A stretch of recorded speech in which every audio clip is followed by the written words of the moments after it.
Monsieur Élie Khalifé, vous avez la parole. Merci Madame la Présidente.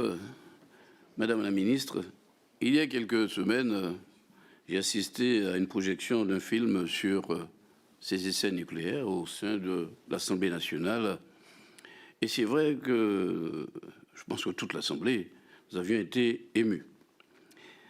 Et là, il me revient l'interrogation même d'un avocat, l'avocat des victimes des essais nucléaires français, et qui posait le problème de, disons, du taux de satisfaction et d'acceptation même des dossiers, alors que la démonstration est faite des décès et des maladies.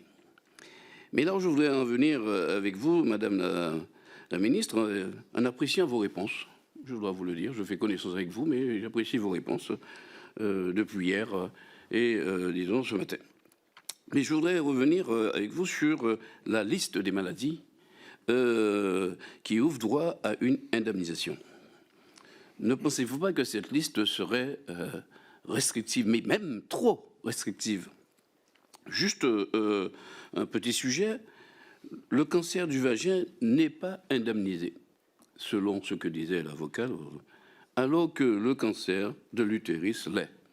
Ne pensez-vous qu'il faille quand même, au regard de la, disons, de la blessure, des souffrances, des douleurs, des décès, et en plus d'un avenir très incertain de ces populations, qu'on regarde les choses avec, disons, empathie, responsabilité, et revoir, in fine, la liste des maladies ouvrant droit à indemnisation. Je vous remercie, Madame.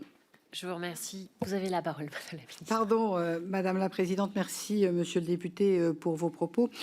J'ai bien conscience, effectivement, à la fois du taux d'acceptation des dossiers, mais aussi de la nécessité d'avoir une capacité à réparer, puisque c'est de cela dont il s'agit. Vous m'avez entendu il y a quelques minutes, je vous l'ai dit.